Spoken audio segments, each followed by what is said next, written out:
G'day, everybody. Here we are, Changemakers, episode 10. Oh, I've got actually kind of a horrifying sensation that this has probably actually been going, like the audio may have been running the whole time. But anyway, this is all the fun and games and joy of live streaming. Oh, who needs those extra few years on my life when I could just wipe them out doing this instead? So look, I'm actually really excited about today's episode with Youth Inc. We've got Alex and Nia, and we've got a whole cohort of people who are learning in this, what I hope to see be a fashion that gets rolled out nationwide and, either through themselves or through other schools like them or educational facilities, whatever they go by, that it goes worldwide. There's just way too many people who just simply because they don't fit the traditional academic model, i.e., they don't love studying or they find it hard to study and learning those traditional, methods, and maybe they don't cope well under the pressure of doing tests or retain knowledge, and therefore deemed as being less intelligent. And, I could go on and on.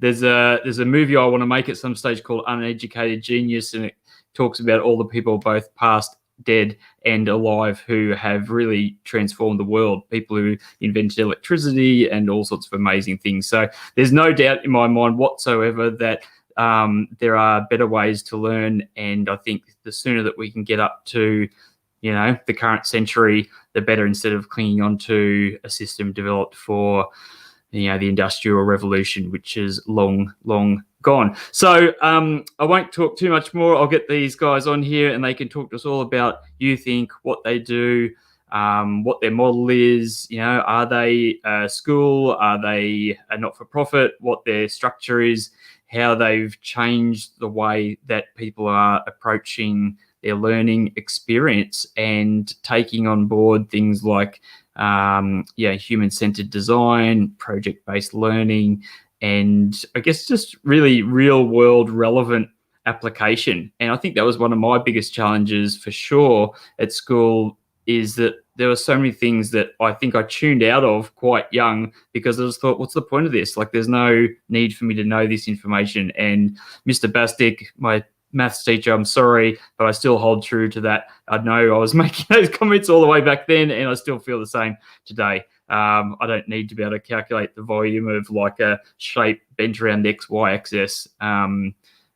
Anyway, let's get these guys in here and then we can go from there. Hey, how you going? Hi. We're great, thank you. That's great. Look how colourful you are. You decided to change to go what do you call it? Horizontal orientation. It's on the phone, so we're hoping. Should we turn over? If you can. Yeah. Cool. Oh no, actually. I don't think it's going to auto. I don't think it's going to auto orientate. Sorry, take that all back. Go back the way you were. You were just. The main thing is that we can hear. So, hey, look, first of all, as is the tradition here, please just take a moment to each introduce, and say, who you are and I guess what you're doing currently, and then we can talk more about Youth Inc. and, who they are. Sure. Before we get started, I do just want to acknowledge that we're meeting on the lands of the Kaurna people, and pay my respects to their elders, past, present, and emerging. So my name's Alex. I'm the community builder for Youth Inc. Nia, I can't remember your new title. I'm Nia, formerly the learning architect, now the co-design facilitator. Yeah. Awesome. So young people 17 to 24 whose potential wasn't harnessed in mainstream schooling. The reason we take them age 17 is that they're beyond that compulsory schooling age. They're young adults and we're big on self-selection. So they've all made the decision for themselves to come here and participate in something a bit new. When we're talking project-based learning, that is how we like to do things. We don't believe in us presenting young people with a range of subjects and they have to choose from us. We do it the other way around. So young people come in We explore their interests, their needs, and what they want to do. And it's our job to model projects centered around that for them, which is where my role ties in. So being a community builder, it's my job to create partnerships with the community that are relevant to those interests of those young people so that they can participate in some real world learning as well. Yeah, love that. Yeah, Nia, what's your caper? So my job is basically to listen, in its simplest form, to listen and then work with our students as much as possible to design learning opportunities aligned to their interests and passion that can harness their existing knowledge and skills, develop them further and build new ones. So I do this in various ways. We kind of have some ways we're experimenting with and formalizing, like the map, which is called My Awesome Plan. So when every new student starts now, we have a one-on-one meeting, like a really casual meeting. It's not like an interview structure. We sit down and we just chat really about, past, present, future, hopes, dreams, challenges, and what really like lights their fire. And what maybe stands in their way. That works for us to get to know students on an individual level. So we know them as whole people, and we can affirm their identity throughout what we do. But it also enables us then to look at the team as a whole and identify kind of common interests and motivations and needs, and then develop kind of like group collaborative projects that respond to them. So it's the best of both worlds. We get to know our awesome students in their beautiful individual selves, but then also to identify the shared interests and motivations as well. Yeah, it's really lovely. Like it's and it really shows through with everything that I've seen so far. So whoever's looking after the promotional kind of side or looking after your marketing sort of side, I think is doing a really good job. You can see that people are valued and cared for. The little video that I sort of watched, and I really love the sort of the team sort of aspect of things. So talk to me a little bit about that. So what's the theory behind the teams? How big are they, and how does that sort of operate? Yeah, so I guess a lot of it is when we initially started, we eradicated a lot of language. Originally, we eradicated the word teachers, school. The reason they're called teams is because we didn't want to go, student cohort, anything too schooly. A lot of that stuff has come back because students have reclaimed and redefined those words for themselves. But I guess we do a mid-year intake, and we take roughly 55 young people each year, and they're with us for 18 months. So we've currently got Team 3 and Team 4 in at the moment. We only became a secondary school back in 2018, so we're up to Team 4 now, which is very exciting for us. Yeah. What I really like about the team is that, like, for me, it kind of symbolizes, for me, it removes the hierarchy. Like, I feel like I learn much from my students each day as they might learn from any of us, and it's really acknowledging that like none of us know everything and all of us know something, and it's about us all teaching each other rather than that like old hierarchical teacher student knowledge holders, knowledge seekers. I guess in being a community, we don't have classrooms. We are a studio school, and I think just the physical environment being different has really helped, as Nia said, eradicate that hierarchical structure. But also it means we do feel more like a community. We have a shared kitchen, lounge, and then sort of studio spaces. They're not these sort of little classrooms. It's a very different environment to exist in and coexist in. I think they've been the underpinnings of the community building here. Yeah. We're all in learning. Like sometimes it is, I don't want to paint it like it's all like anything in life. It's not all cupcakes and rainbows. We're and learning together. Like sometimes people, sometimes you fall into those old old ways of being and doing things, or sometimes people want them because it's what they're used to. So yeah, I just want to like acknowledge that with like we do our best and we do awesome things, but you know, we're all learning and unlearning together. Yeah, absolutely. And it's one of those things, I suppose, it's kind of healthy to, it's almost like some people deal with diagnosing things within a diet, right? So you maybe eradicated a lot of the language out, but then found that maybe there was no need to get quite as carried away, and that some of the terms function fine. But with people having a new, I guess, understanding of, you know, how it's all operating now. So how did it all start? Like, let's wind the clock back. Who sort of launched it? Whose idea was it? And you know, when did it first become a thing? So I'm really hoping I'm going to do this story justice here. And I hope Fred, my director, forgives me if I don't. But Fred Height and Sparrow Chapley, I reckon it was over a decade ago, began Youth Inc. It was never a secondary school. It began as sort of short courses to help young people gain employment and some life skills. And my understanding is that along the way, I identified that what young people needed was support in well-being, and something a little bit more than just employment. So it's sort of evolved over the years into this new big model that we have now, which has not only the sort of educational school element, but the well-being stream and the work-ready upskilling, looking at employment, kind of. They're the three sort of pillars that we have.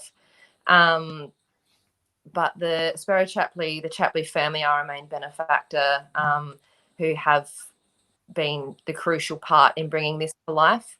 We owe them a lot of gratitude. And Fred Height, our director, is a real visionary. Yeah. And has, they're the two that we owe to our existence. Yeah. And if I can rewind back a tiny bit further, Spiro's father, Mr. Nick, who actually came here as a refugee from, I forget the name of the island just outside of Greece.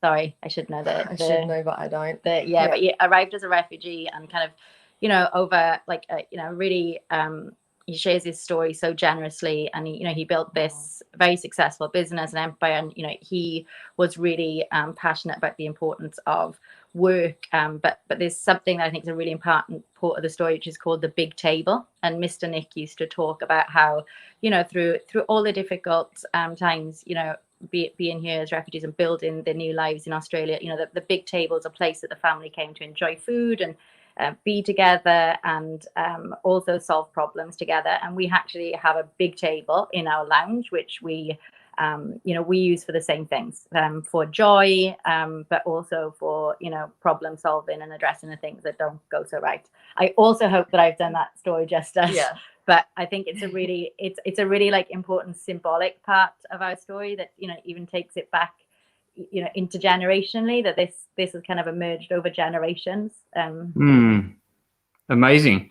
Yeah, it's I don't know, sometimes I think we get so caught up in our own lifespan, however long that is. I mean, none of us know, but you know, that people can lose, I guess, a focus of what can be achieved over generations, and that's just so special, really, really amazing. So from that perspective, you know, a large part, I should say, you know, a large part of Changemakers and why I'm doing this show is because I am someone who's passionate about making an impact in the world, and I am, doing that, or set to do that within my own social enterprise, Flicks for Good, which I'll talk about a little bit later. But I also, hope that people who have some sort of ideas or thoughts about how they want to make an impact, or they want to do something, could perhaps tune in and learn and get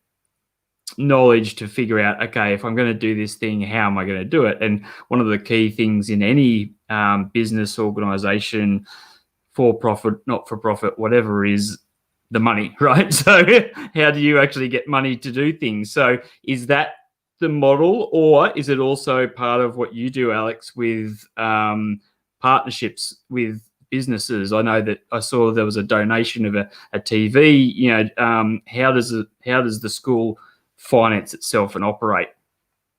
So the TV was a very generous donation. Luckily, we're not reliant on donations. We are partially government funded, but also the Chapley families do support us as well.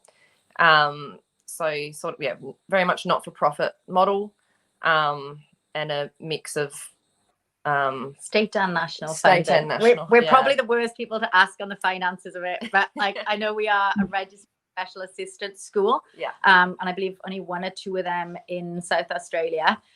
So we do get normal education funding, and we're set up as a not-for-profit and independent school. That's where my knowledge on how the exact funding works. We do have some really generous benefactors, from the networks from across the board. We have a student dream fund, and we've had some, people give really generously to that. I don't know the names off the top of my head, but shout out to you all who've supported the student dream fund as well. Yeah. So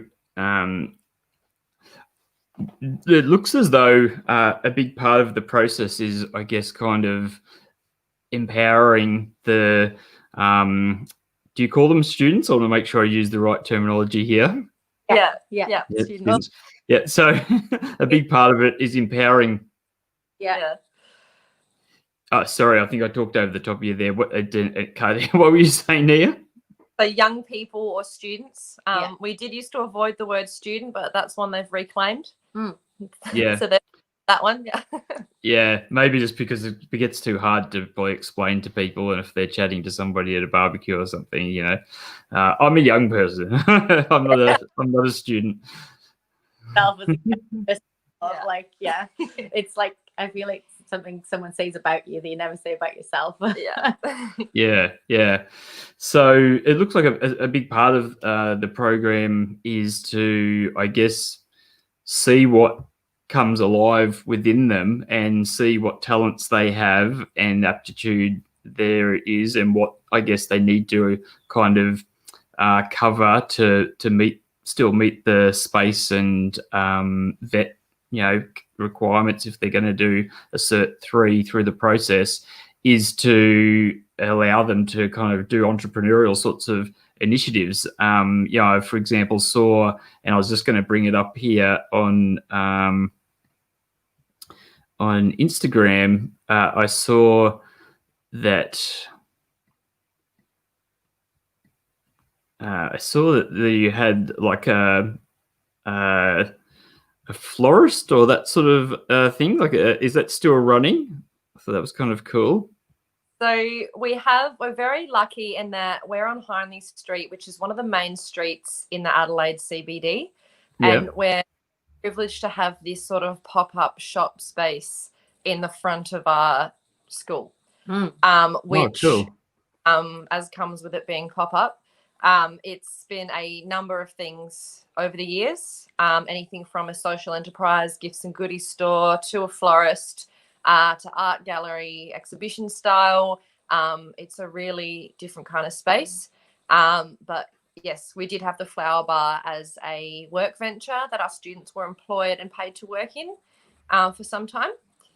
But yeah, it's an ever-changing kind of, the limit is our young people's imagination for that space. Yeah, well, that's awesome. There weren't too many people who'd be able to say they've been paid by the school. Now, talk to me about the trips. It looks like there's a fair bit of bonding and fun and stuff like that, and adventure that's taking place here. What's the story when it comes to some of these activities? So we're very, very privileged to have a man on our team by the name of Ben Truen. He is what we call our experiential learning manager, and he runs all of these really amazing programs throughout the year for our teams of students. It's anything from the activities you can see there, where they're go-karting or quad biking or mountain biking, to longer sort of camps and team trips, to I think the largest one we've done was Cambodia. Wow. which was really incredible. I'm not doing Ben justice. He does a colossal amount of work in that field, and it really provides a platform for some transformational experiences for our young people. Being able to engage in that kind of travel as a community, I just can't describe the value in that for them. Yeah, and this space that we see over here with the Youth Inc. writing on there, is that actually, I guess, the street frontage of the school, or is that the pop-up space you're talking about? It's like a shop of possibilities at the front of the school, you know? Yeah. Like a chance to try things, fail things, learn from things, do something new, start again. Test it with the general public. Yeah. Like, Yeah. I feel like we've got to be open to trying things and failing. If like we're telling our students it's okay to fail, like we as staff and also as an organization need to embrace that everything we try won't necessarily work. So yeah, it's like a shop of possibilities. Yeah, love that. Oh, this was a beautiful photo as well, actually. I saw this one, so I popped that on the cover art, or you'll see that on the thumbnail when we share this later. But that was in the Flinders Ranges by the look of it. It's a bit of a journey, multi-day adventure, some hiking. Yeah, I just love it. I did a lot of outdoors sort of things like this when I was in school myself. That was through Venturers, actually, which is kind of the next thing up from Scouts. I never did Scouts, funnily enough, but Venturers was great. You kind of do it in your teenage years, and you just go and do a lot of these sorts of things, like go, rock climbing or hiking, mountain biking, abseiling, that sort of thing. So it's awesome. I think it's something I try to incorporate as a parent now as much as I can with the kids, is to get them to learn things through experience, because again, it makes it tangible, right? It's like sometimes things in school for me, they're just so abstract and it's so far out there. I think that I'm not alone in that. A lot of people just kind of disengage from it, and they're just like, I just don't see the relevance, and if you kind of lose them, they don't see a concept behind it, then they're kind of gone. Now, do you have much to do with other schools or other learning institutes around the world who are doing a similar sort of thing? I wouldn't say we have currently. I know our director, Fred, did go on this incredible trip, I think around Europe, to explore what other people were doing in the realm of studio schooling. And I know that globally it is happening more and more. People are finding this is what works, and it really is what's working for young people. But at this point in time, we don't currently have, I'd say, sort of a strong relationship with a lot of these schools yet. Would love to. We're big on sharing the learning. I know there's another school in South Australia opening up similar model to ours, and we've played a part in sharing the learning as they've come to be. I would hate to think that we'd ever not want to share it because we're afraid of being copied. I think it's something that needs to be shared with the world, and that it is the next kind of thing that the education system should be exploring. Yeah, definitely. It makes just so much sense. I think when I saw the famous TED talk from Sir Ken Robinson, is that it? Sir Ken Robinson, who unfortunately passed away this year. I only just found that out today when I went to look at, because I wanted to reference him as someone who I was really inspired by his way of thinking and unpacking, I guess, how things have evolved to be the way they are. It's just a broken model. I suppose one of the reasons it's so on my mind and heart, I guess, is because my dad was a primary school principal. So, he was all about, education in the traditional school system. But, he was a very progressive teacher and principal and brought a lot to those schools, I believe, But I kind of felt that expectation, or it was probably more me than them in reality. But I kind of had two older sisters who were really good at school, and they loved academia and they enjoyed doing their assignments, and I pretty much hated school and just was always just getting up to mischief and not really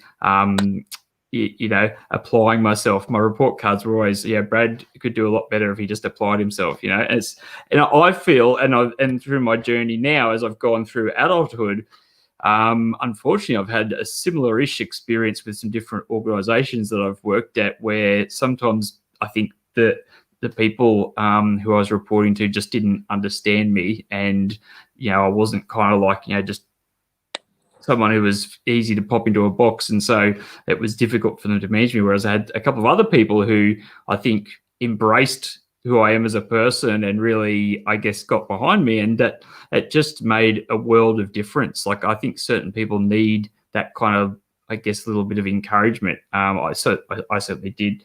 So, how many? Like, what is the system for how you guys decide who gets to come to the school? Because I guess you can only have so many people come through.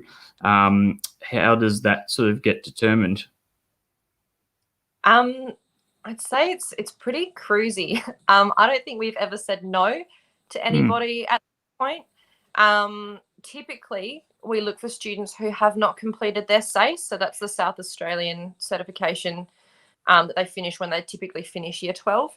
But we have young people who have absolutely completed that, but they are looking for their next stepping stone. So we've had them enroll in the team as well. We don't like to turn people away. If this is what they believe is right for them, they fit the age bracket, and they're ready, they're self-selecting to be here, then that's really how we decide. Or they decide, rather. Yeah. So far we haven't had the problem where more people have applied than places. So yeah, great. I saw that, I guess, within some of the key areas that you guys focus on, and I think this was maybe in your enterprise area, the soft skills and people skills and emotional intelligence and things like that came into the picture. So, I'd love to hear a bit about, I guess, what you do to try and help equip these guys in that area. We have what we call the HHH model.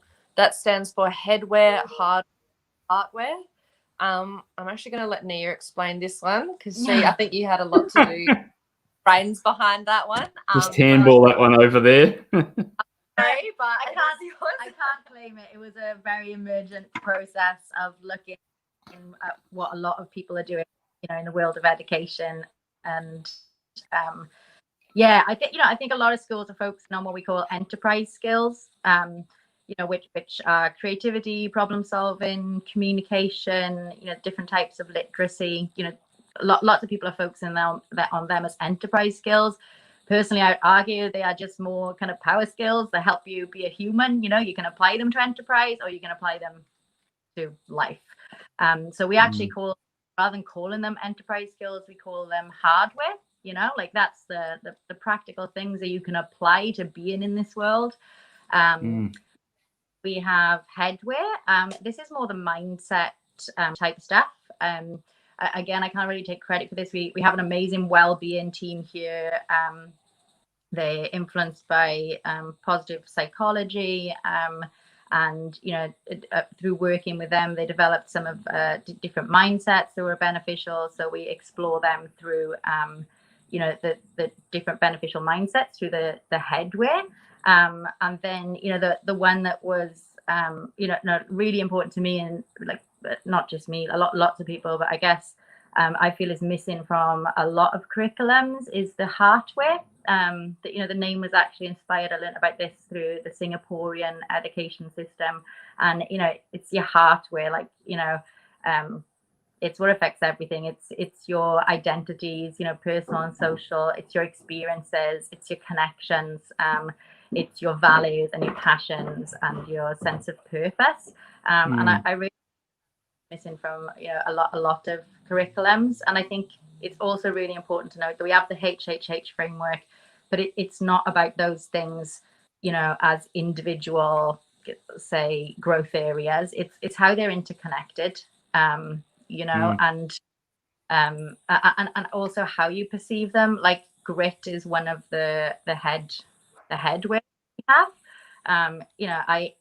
There's a lot of criticism over like cramming grit into young people, because a lot of the issues that students face are actually like structural issues and inequalities. So it's not okay to just tell people you just need to develop grit and get on with it. It's how they, that grit interconnects with an awareness of self and awareness of the systems we're part of, and how they all kind of interconnected. So it's not just like we develop grit or we develop creativity. It's how we harness or how they already exist in our students, and support them to see how they can apply them in different areas of their life. I hope that made sense. Yeah, 100%. I guess it's not so much about the individual components, it's about how they're interconnected, and also not assuming that our students are coming without them, like the very deficit model of mainstream education often, that our students actually have them. It's about harnessing them and supporting them to use them in other ways. Yeah, no, that's beautiful. What was that? Sorry? I feel like I just went off on one, so apologies if that made no sense. No, I love that. There's no such thing as that here. I was running a show up until recently called Tangent Tuesday, purely because I actually like more detail than less, and I prefer if people kind of go off. Sometimes the best information really is found in that area, because someone, their brain is taking them off into an area that they're passionate about and they're talking about it. So no problem here with that. It's that's to be encouraged. So let's talk about, before we get these guys on shortly, so let's talk about project-based learning. So what's, I guess, the theory behind that? Do you want to take that? I don't want to take it. I would just like to preface this with, I am not an educator by trade. Okay, that's fine. But yeah, it's in the simplest form. It's learning by doing, and I guess we don't just do project-based learning, also project design, so supporting our students to design their own project. So them setting intentions about what they would like to achieve, and then working towards that kind of like with time-bound goals. So it's experiential, it's hands-on, it's flexible, it's emergent. It's not it's not the traditional someone standing up and teaching you about something. It's enabling you to bring your existing knowledge to research new things and then apply that. So our framework for projects probably would have been better to start with. This is dream, do, discover, and we actually represent that infinity symbol. It's not a linear process. So everything starts with a dream, an idea of something that could be different, new, better, and then you kind of discover a bit, and you look at what you already know, you look at what you need to know, you look at who's already doing things, and then you do something about it, and throughout that you're discovering more about yourself and the world and what you're doing, and then you might complete that project, but you're onto a new dream. So it's a picture, but it's an infinity symbol with the kind of the dream and do, and then the discover wraps around all of them, because we're constantly in a process of discovery through kind of reflection and action, the practice. What I love about that is, so typically in mainstream schooling, teachers are taught via Kolb's learning cycle.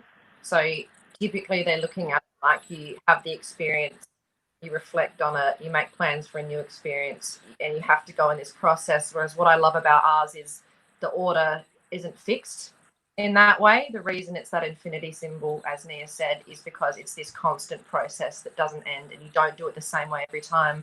And that's that's how we look at learning here. Is it happens that way. It's not linear. So that's really important to me when we're looking at learning. Yeah, and I would really like to acknowledge here, like the study that kind of like informed or is informing, because it's still being developed.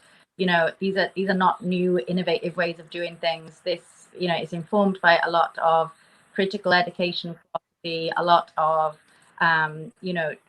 traditional knowledge systems, and indigenous nations all over the world have been using experience-based learning for time immemorial. And if we can post something later, I would love to share a great article that someone shared. So I just want to preface that like none of this that we're doing is actually groundbreaking new stuff. It's actually like stuff that has existed for a very long time, and critical educators and transformational educators and indigenous communities have known for a very long time, but we're just packaging it in we're doing it in a different way here right now. But for me it's important to it's very valid. I mean, it's when you talk about that, I kind of think about our current school system. Or I mean, I know they're trying to make things better, but like even if you wind the clock back 10 years, 20 years, and definitely for my dad's generation, it was kind of really that rote learning. Basically, you just had to memorize things or you'd get the cane, like literally. And it's kind of just crazy, really, that we ended up in that system. And then what I find the most upsetting is that then people would use that as a model to be able to, and this is one of my other bugbears, is I guess it's comparison and the trap of comparison. And I hate if one person sort of tries to lord it over somebody else or does something to make somebody else feel inferior, when often the case they're not inferior at all, particularly if you looked at emotional intelligence, for example. Like they might be a far more intelligent person emotionally than this other person who's kind of got the piece of paper. And sometimes they've got the piece of paper because their family had an influential standing in the town that they lived in. You know what I mean? Like it's just ridiculous, I think, when you look at those things. So what you're talking about, it's almost like just common sense, right? It's like, okay, well, what's the best way that we could actually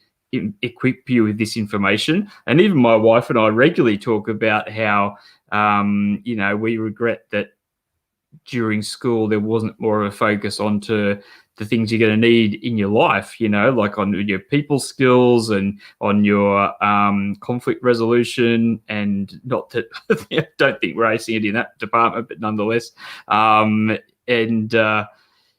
finances and so many things that you actually need, to survive in the world. And yet then you spend all this time trying to essentially rank yourselves in terms of supposed intelligence based purely on your ability to retain information, perform well under pressure. All right, let's get these little champions in here, the young people, the students, the learners. I'm keen to chat to them and hear their stories, and then I'll probably pop back and talk to you guys again before we wrap things up, if that's all good for you. So just hang tight, awesome. And I'll bring them on. All right, here we go, little guys. G'day, everyone. Hi. Hey. How you going? Good. Good. Thanks for your patience with sitting and waiting through. So I'm so excited really to hear, because you guys are the ones who are in the middle of it. You guys are the ones who've decided to come here, and I'm really keen to hear what it's like, and I suppose a bit about who you are, why you've decided to join Youth Inc. and what project you're working on. So probably a couple of minutes each, roughly. So Aston, mate, tell me, who are you? What's your story, and how did you find out about Youth Inc. and do you like it or not? No, awesome. So my name is Aston. I'm 19 years old, and I have completed year 12, but after I completed year 12, I kind of felt lost, and I felt like I didn't have any direction in life. and I really didn't know what I was doing and what I was going to do for my future. And so my friend Taylor actually, she gave me a phone call and she told me about this place called You Think. I was like, that is insane. There is no way that something that perfect exists. And I was, for the longest time, I was just like, that can't be it. Like, that can't exist. But I was wrong, and it was much better than I could have ever anticipated. Being here has been an amazing experience, and I'm so grateful to be a part of this. I say it all the time. I'm just so thankful to be here. Yeah, but that's pretty much my story. That's great. And what's your project? What are you working on at the moment? So I'm working towards getting the gay panic aspect of the provocation defense abolished in South Australia. That's a mouthful. I mean, that's probably anyway, no pun intended. But yeah, that is really something. And how is it going? It's going really great, actually. Just got confirmation today that they're going to be introducing the bill to reform the provocation defense today. So hopefully it'll be passed into Parliament, and that aspect of the provocation defense will be abolished. Fascinating. Taylor, what's your story? Hey, my story is pretty much the same as Aston. So like I came out of school. I actually did another course. I did a youth work degree, and I was like, yeah, you know what, this just isn't for me.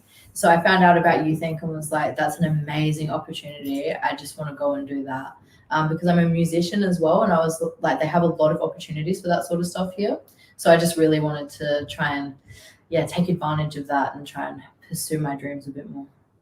Yeah. I was saying to Alex actually that looking through the photos, I whilst like I'm a semi-professional videographer, I was really jealous because you guys have got a better setup than I do from a media perspective. I saw like the what do you call it, like the easy rig happening with someone with the camera. I was like, wow, this looks pretty amazing.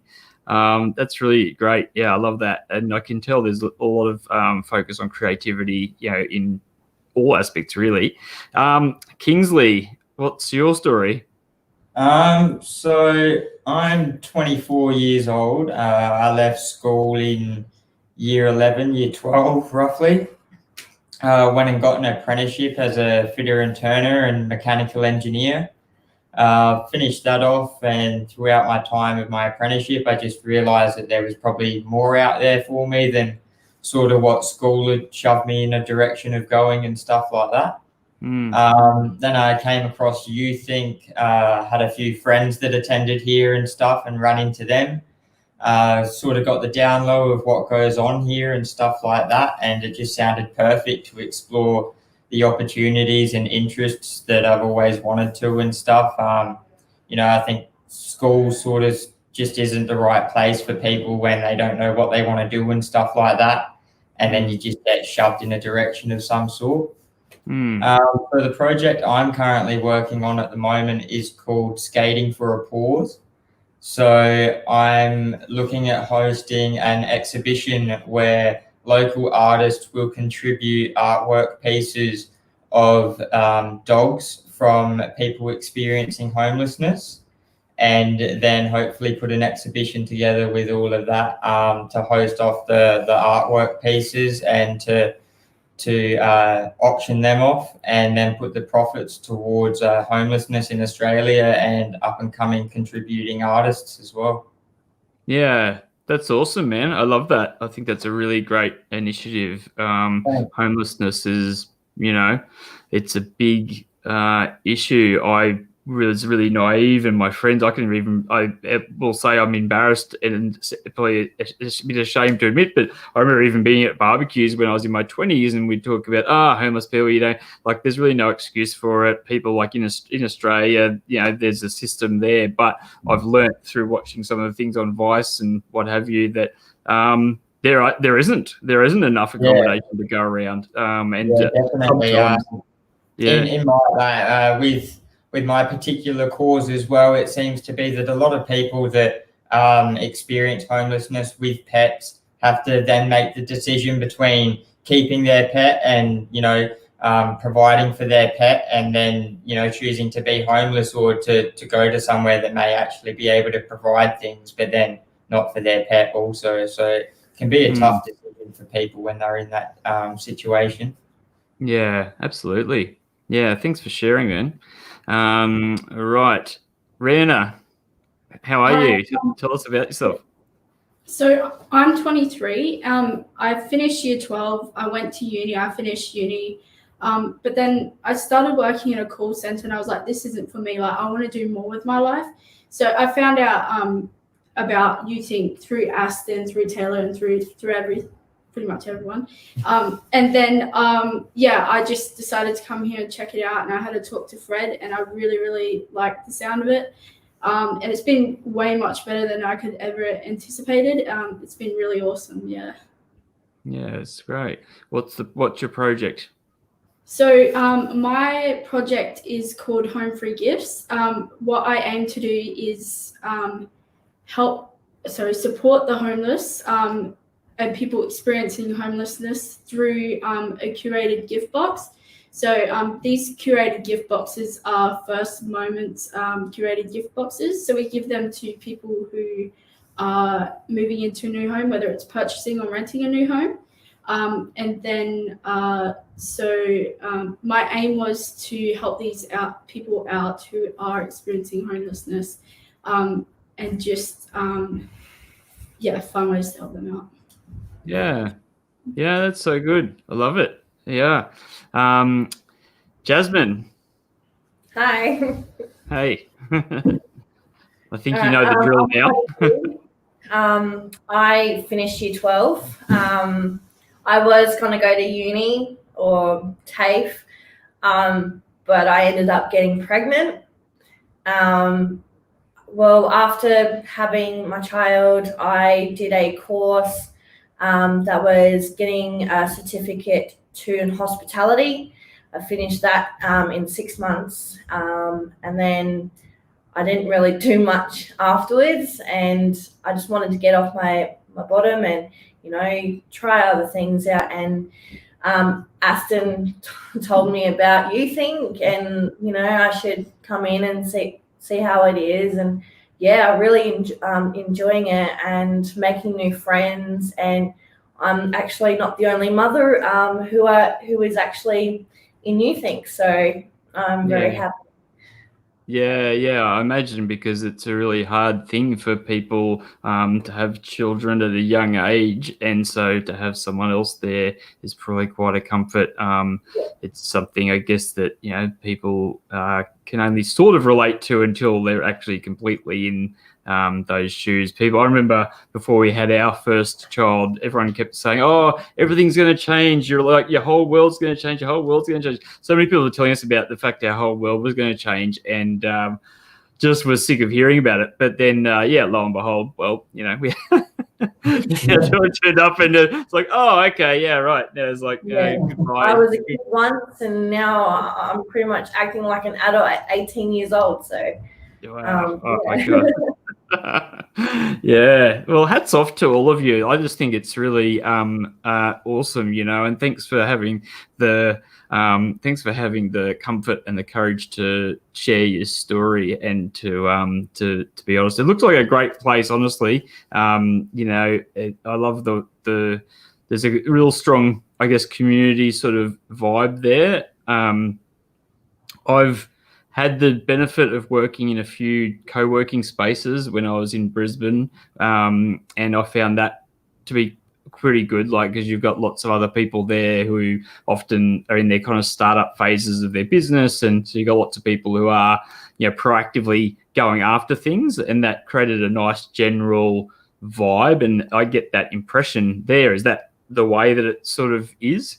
Definitely.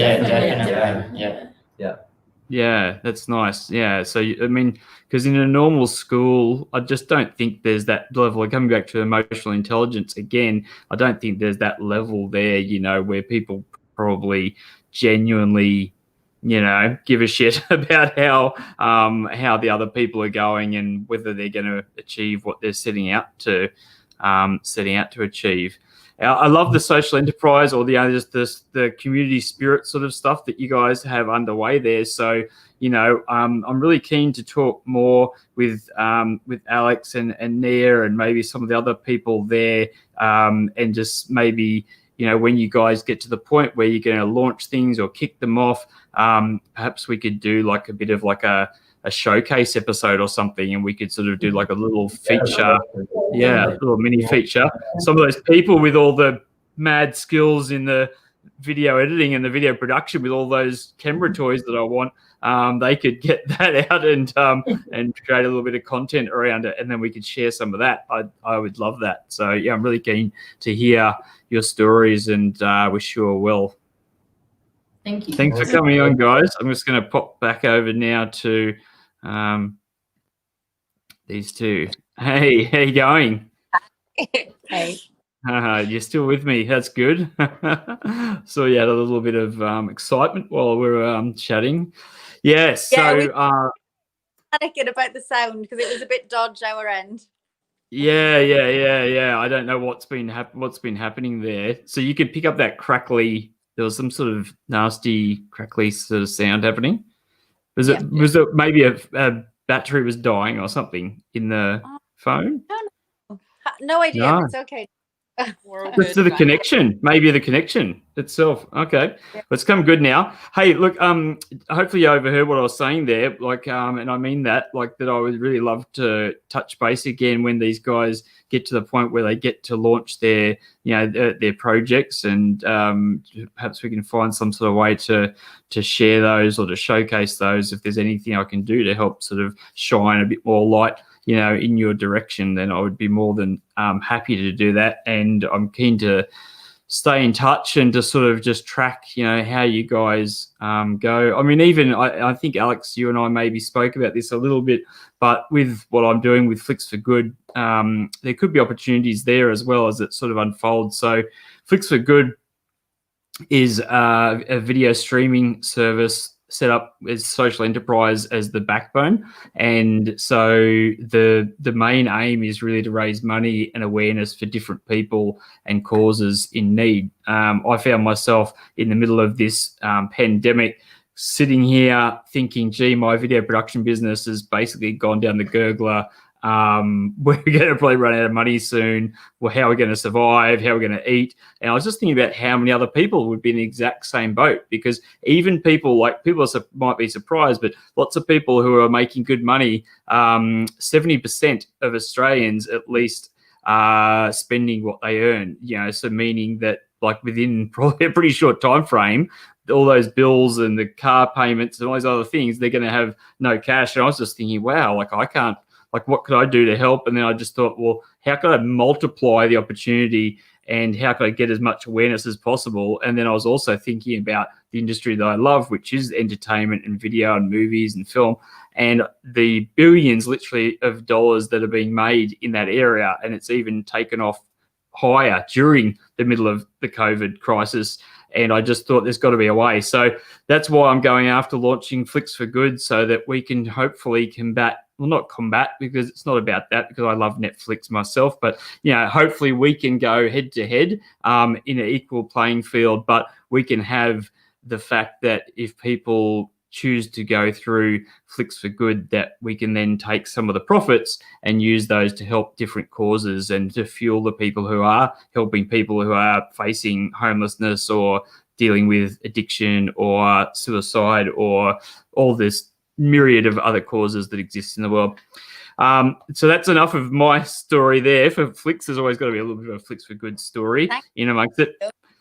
Yeah, thanks so much, and thanks so much to the everyone. And I'm just so keen to hear more. Honestly, like when I watched that TED Talk with Ken, and through my own thinking, I did actually at the time try and research and find whether there were any schools or institutes such as yourself. So I'm so glad to have found you guys, and I believe that everything's for a reason. So keen to talk again further down the track. Thanks for joining me.